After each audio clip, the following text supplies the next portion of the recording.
Is someone not telling you no, but they're not telling you yes? They're just saying something that's standing in the way from you getting the agreement, from you getting the listing, from you getting the deal closed? Well, I'm about to share with you right now in this video how to close that deal. You ready?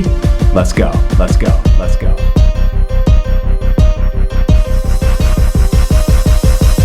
If you're just tuning in for the first time, thank you for watching one of my videos on this channel. Feel free to explore the channel for some other pretty cool content. What I think, it's my content, so of course I have to think it's pretty cool, but it's content on helping you grow your real estate business. So subscribe if you haven't already. I appreciate you doing that.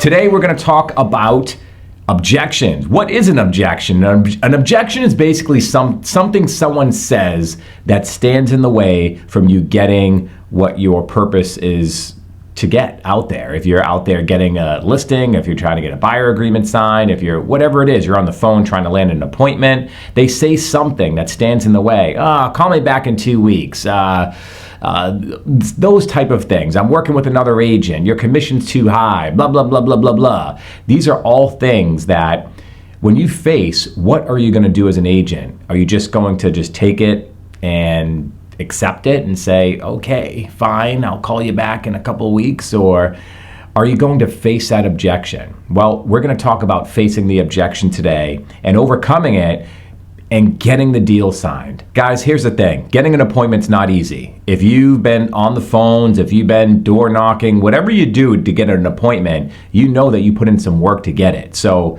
here's what I'm telling you right now. If you're putting in the work to get an appointment, you know how valuable it is. When you're out on that appointment, you have to go down swinging.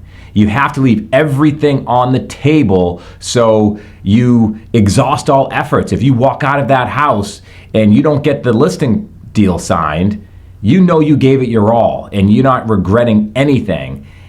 Same thing goes for if you're on the phone with someone. We know getting someone on the phone is even difficult. So if you're on the phone, you have to leave everything on that call for you to get that appointment and get in front of them. One of the worst things to think about is, I should have did this, I should have did that. So why not just go out there and do what you've been practicing to do, which is handling objection. This is what separates the average agents from the great agents.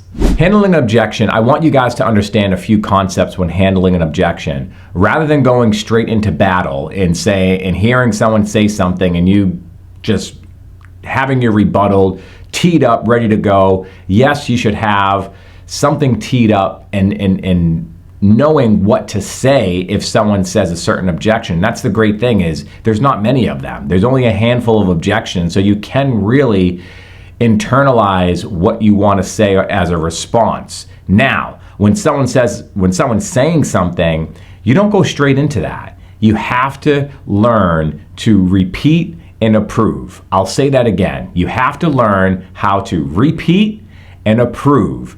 That means when someone says something such as your commission's too high, you have to be able to acknowledge that. You repeat it.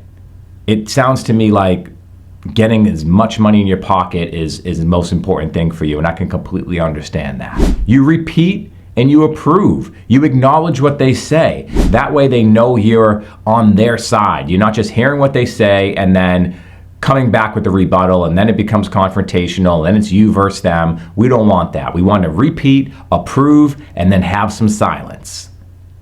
Silence is going to give them the opportunity to rethink what they just said and find out if it really makes sense. Maybe they want to wait to put their property on the market. I understand, Mr. Seller, waiting because you're maybe feel like your house is not completely ready and waiting until you put it on the market. I completely understand that. Maybe if you give the appropriate silence, they come back and they say, yeah, I know, but I really do need to sell this thing. They just handle their own objection. They just handle their own objection without you even having to say anything. So what are the objection handlers? I'll give you some of my favorites. Maybe you're sitting in front of a seller and they say, I want to wait until the spring. I want to wait until this, that. Every time someone says they want to wait for something, they're going into the unknown. So, Mr. Seller, I can understand and appreciate that you want to wait until the good weather and the flowers are bloomed and you feel your house will look at its best. We repeat, we approve, we acknowledge that what they're thinking is understandable. We have to have that empathy, the true understanding of that. And if you don't, if you're not sincere about it, they'll be able to sniff that out.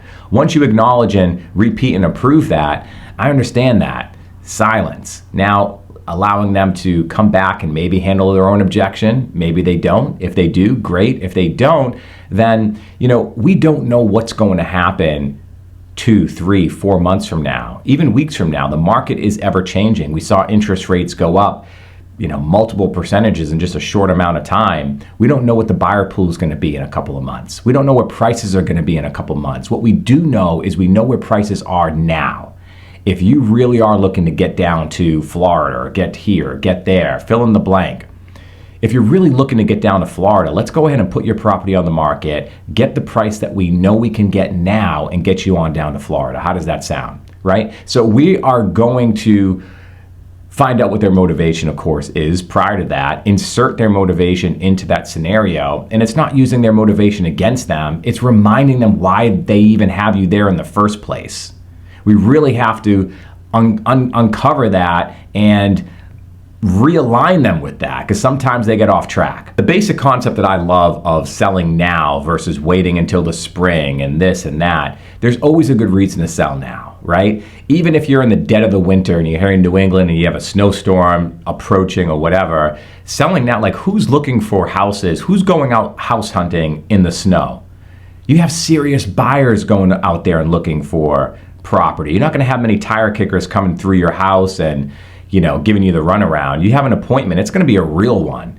And the same goes for sellers. If you're selling a house, there's not going to be as much competition on the market. So you don't have to worry about what neighbor Dan lists his house for, because he may not be on the market. You may be the only property in the neighborhood on the market. Therefore, you can dictate a price, you can set a price, and not have to worry about what your neighbor sets a price for. Because come spring, you're going to have a wave of properties come on the market, and we're going to have to pay attention to those prices that come on, because depending on what their price points are, we may have to react accordingly when we're getting ready to list your property. Does that make sense? Hopefully that does make sense. And if you're using another objection handler, there's tons of them, guys. All you have to do is remember 1 or 2 of them and find out which one you feel you're able to articulate and you believe in most.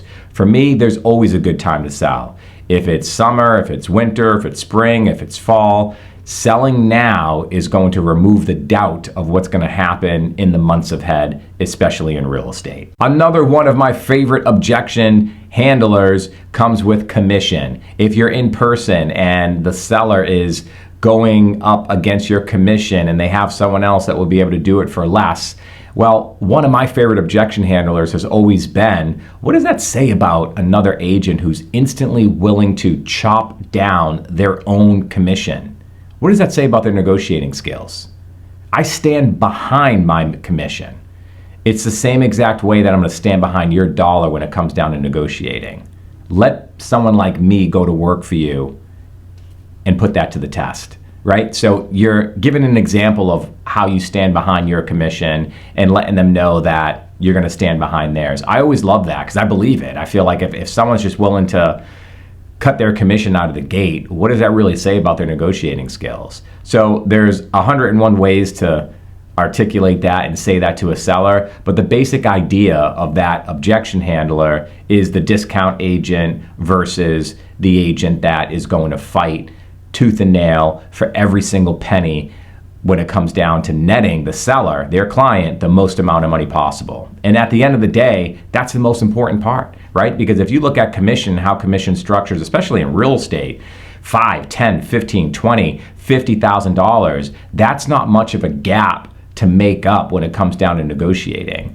I've negotiated $100,000 over asking, $150,000 over asking, where I could have seen that same scenario play out in a different agent's hands and them not get nearly as much just because of the negotiating power that I feel that I'm great at and going head to head with another agent and getting as much on the table as I can for my client.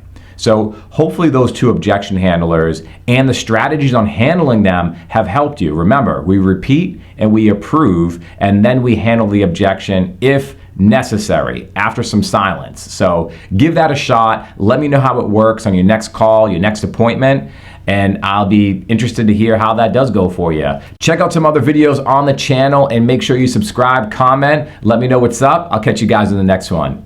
Peace.